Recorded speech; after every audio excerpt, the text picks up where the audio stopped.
Alright fam, we're back around today and we are building an engine run stand. Not that I don't already have a dyno, but it's not set up. And we got a run stand at the shop in town, but it'd be good to have one out here. And so me and Ray figured we'd get together and then we'll probably do a video for RayTube's channel. And do some of the fun stuff with the fabrication and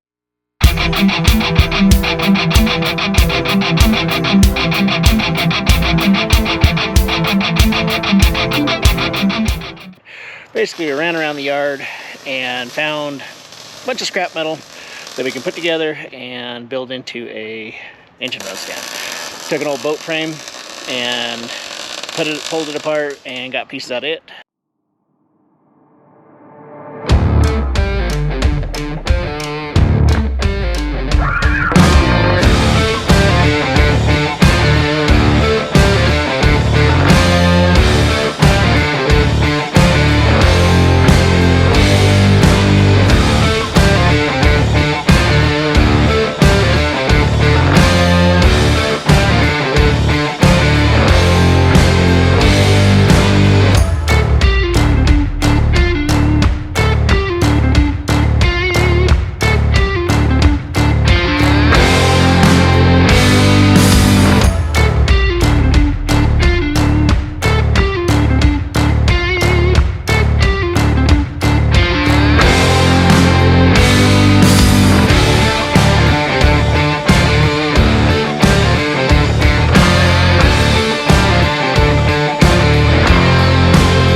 And then now we got a bunch of scrap metal here.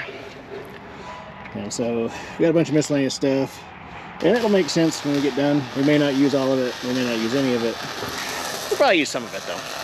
So we'll get it all welded together. But along the way, we'll show you videos and what we're building. And it's our take on the run stand. Trying to keep it simple. Nothing too exotic. You can see in the background, Ray's back there welding. And so we're building up the frame now, and then going to build the upright, and we're going to mount it differently than most run stands do, just because it seems like it'd be better. And so so it'll be a little different, but it's, like I said, our take on the run stand. Maybe better, may not be, but it'll be something. So here's what we got. Got gray welding and a rectangular frame and an upright and a bell housing. And the rest of it is just magic that will happen later. So we'll bring you back when we get somewhere. Alright fam, I'll show you the progress here on this run stand. Basically right now it's just an engine stand. But Ray got it all welded together, gusseted it up, and we've, I don't even like wheels, but it'll be something we'll play with in the future maybe. But it seems to work pretty good. And now he's doing the hole for the rotating part of it.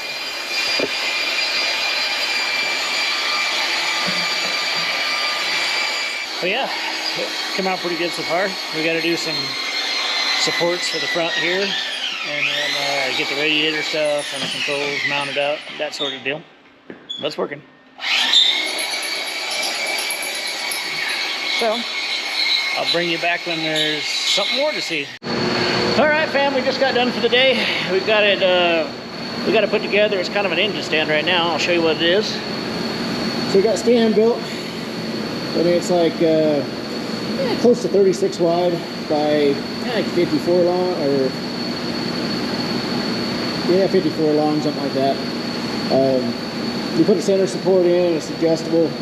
You can adjust this pipe up and down, and then it's got a bolt and a nut that goes up, and we got a pad for the oil pan. We'll see how that works out. Big plate that bolts to the bell housings, so we can re-drill that to fit other bell housings and other manufacturers if we need to. Just got a Chevy bell housing there. and then we'll just run the stock starter. And it just protects it, keeps your stuff from falling down in it or shirt getting caught in it, that sort of stuff. It's just safe. Tomorrow we're going to be building the radiator mount. Alright, so that radiator over there has got electric fans on it, and so it'll go down here. We're going to mount it low, so that way we can still get to change out camshafts, stuff like that if we need to on here. We want to be able to work on a motor, build a motor on this stand and then run it. It's up high enough that it's about belly level. Probably a little higher than most engine stands, but it'll be really nice to be able to work on stuff on it. And then we're gonna build the gauges, control panel, that sort of stuff in the morning. See about some radiator hoses. I don't know if we're gonna have what we need for that, but we'll have a good idea of what we need to have tomorrow. So we'll come back tomorrow and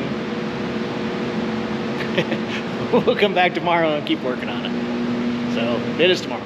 All right, fam, I'm back today. It is the next day, and we got the stand put together, like the bones of the stand. It's holding motor. Still got to go round up a few things. We got a battery mount to build, radiator mount, the control panel dashboard thing to build, and then a fuel tank system. So I'm gonna look around and see what we got for something we can turn into a fuel tank. I think we're wanting to go with stainless or aluminum. And we don't want it to be big, maybe a gallon or so. So I think we're gonna look around and see what we can find, and go from there. I figured I'd take you with me. So let's go run around the yard and see what there is to find. I'm kind of thinking that maybe, I don't know, something in a motorhome or a semi. I'm thinking maybe like a radiator overflow tank for a semi would be handy, but I don't have a lot of semis or semi stuff left here. But I have enough, or a few vehicles that might be able to figure something out that will do something we need to. Could just have something laying around too. That's the other thing, is I got so much stuff that's been around from other stuff that we might be able to do some good with that. And I do got some pieces of stainless and pieces of aluminum that we could build something out of, but I'd rather not, just because that's more work.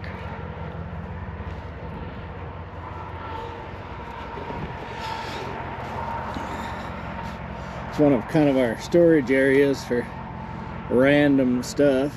I'm kind of thinking maybe a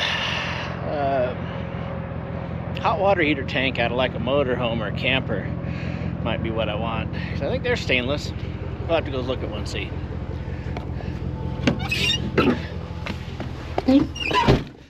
So I'd really like to go with stainless, because that would be way better. But I don't know. I'll look around a little bit and I'll bring you guys back in if I come across something cool.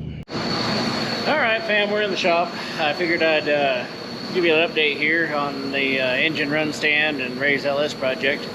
I didn't want to bore you with a whole lot of the boring build stuff, but I'll kind of give you a run through of where we're at right now. Ray's got his motor pretty much put back together. We're still waiting on a few things to finish it up. The stand set up with electric fans, wiring, it's all junction block labeled. All of the switches are labeled. You got a main switch, it's not labeled yet, but it turns on power to all this stuff. The ignition, which lights up the lights so we know the ignition's on. We got a fuel pump, and then we got the start button. And the fuel pump and the start, they just run over here to these, so we can run over to the engine or the harness, or kind of however we want to set it up, depending on the type of motor we're running on it. We do have mechanical gauges on top here and electric gauges on the bottom, and we got a tach in there. Nothing exciting about that. We got the fan controllers down here. Tells us what the temperature is right now. It says 56 degrees in here, Fahrenheit. And it's got dual fans. We have the mechanical pigtails Fuel tank's ready to be modified for the fuel system. It's getting close. So we're gonna keep working on it, and we'll bring you guys back in when we get closer. All right, fam, we're in here today. I'm just gonna do a little wrap-up video on what we got left at the run stand, and we got one little project to do before I wrap this video up. So here we are with the run stand. I'll kind of walk you through it just to make sure you're up to date on it. It's pretty much all together, and it's all wired. We got some more parts and pieces for it over here. We ordered up some stainless steel flex hoses from China to run that. We have some more parts on order, but the parts on order aren't going to make it here on this video, so we'll do that on the next one. Hopefully have this thing running on the next video. But basically here's what we got. We got stand. You guys have already been walked through how it pivots, how it does its thing.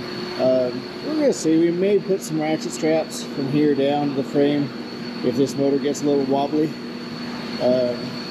We have it currently wired in right now to the LS stock temperature sending unit and oil pressure sending unit right here, and it runs over here to this junction block where our electronic gauges go in on that block.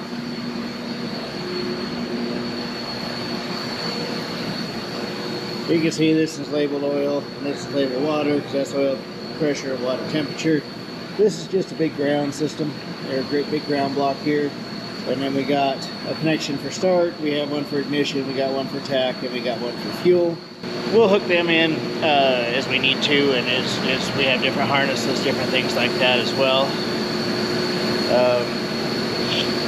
I don't know, I just found a cat in the shop here somewhere. At least it sounded like it. Whatever.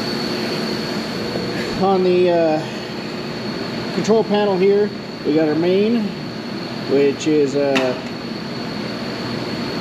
kind of like a main switch. It shuts power off to everything on the control panel. So that would be like 12 volt constant is on now.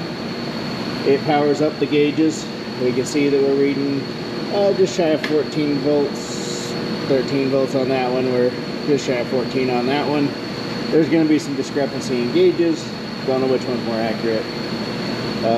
We got a fuse block here that has a fuse for ignition. We got one for fuel. We got one for start. We got one for instruments. And we have two for fan because we have a constant 12 volt on fan and a keyed 12 volt. But we really don't need the constant or the keyed, like to be keyed.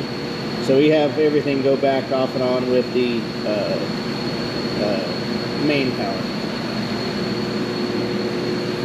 We have our controller here for the fans down in here. You can see it says 50 degrees Fahrenheit. I really like this controller. I get them off Amazon. They work really well. And then you have ignition. So you flip that on, the gauges light up. It lets us know the ignition's hot. You have a switch for a fuel pump, which we don't have wired in yet. And then you have start. So that's kind of how that works. We're still waiting on the fuel system stuff to come in. We got some of it. And so I'm waiting for the plumbing kit so we know which one is going to be. But we got a fuel pressure regulator. We have a 100 micron filter.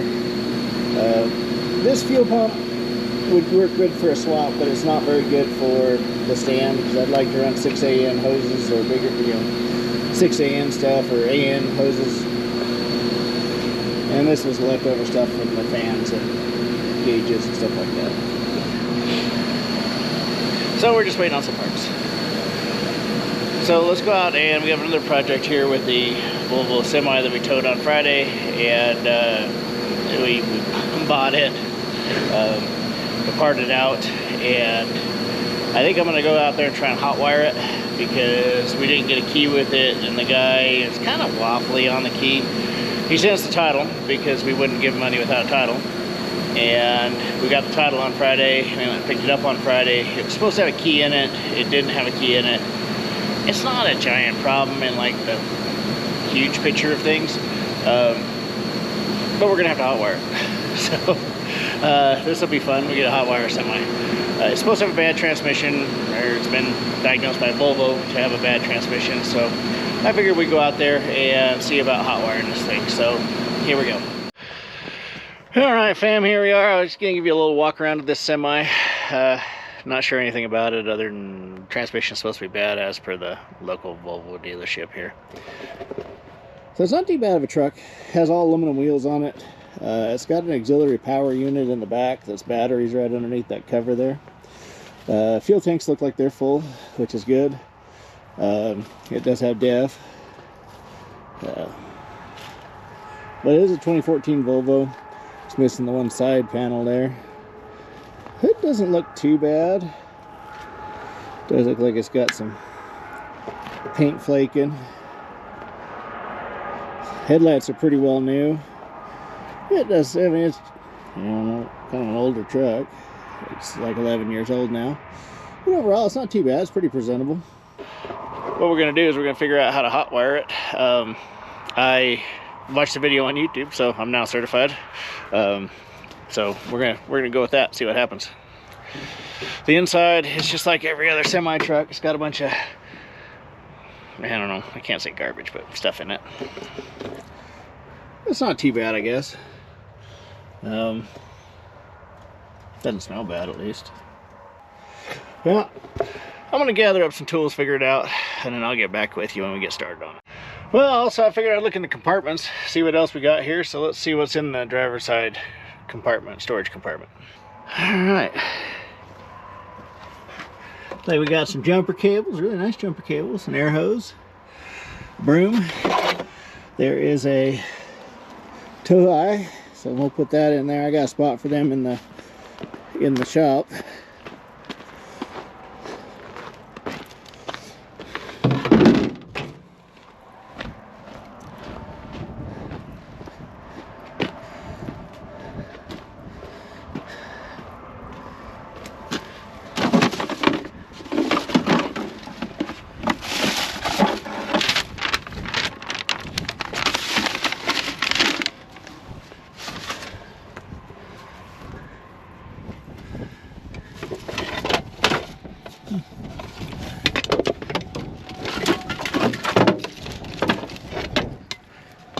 Air hose, WD-40. Jumper cables don't look too bad though. Not really heavy, but they're decent.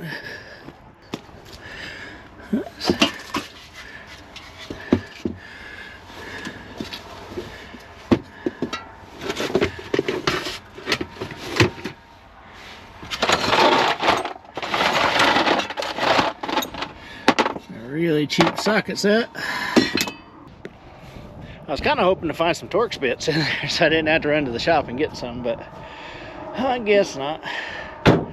We can see what's in. Yeah, the other side's locked.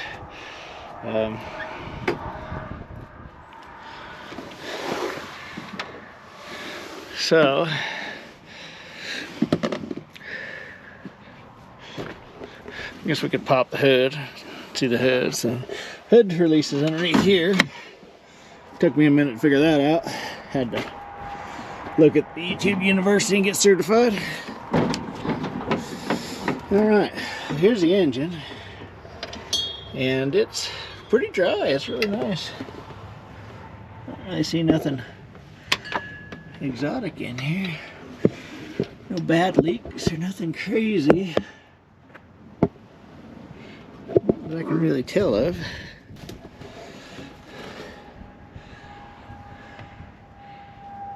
Looks pretty good overall.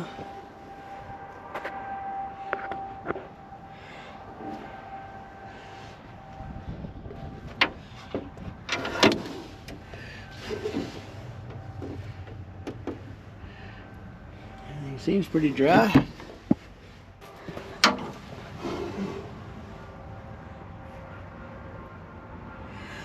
Doesn't seem bad.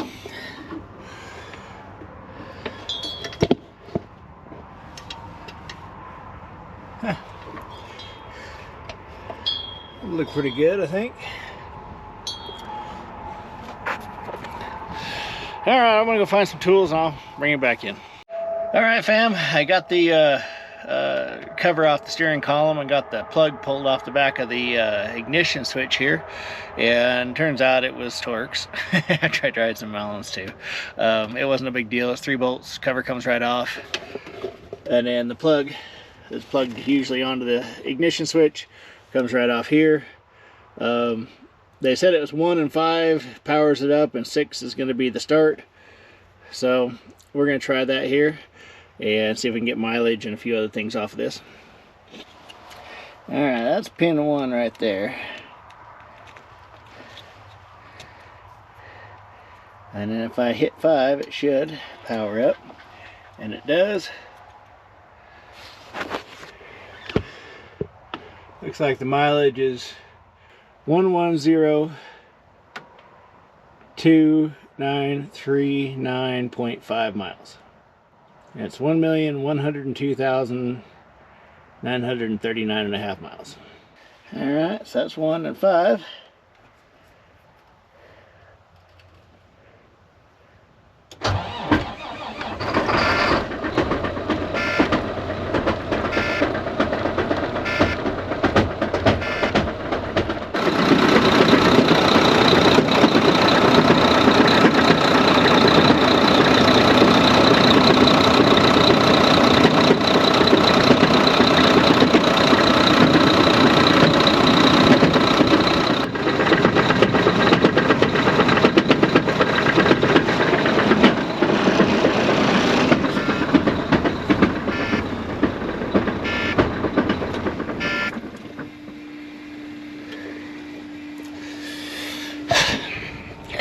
Well, there's definitely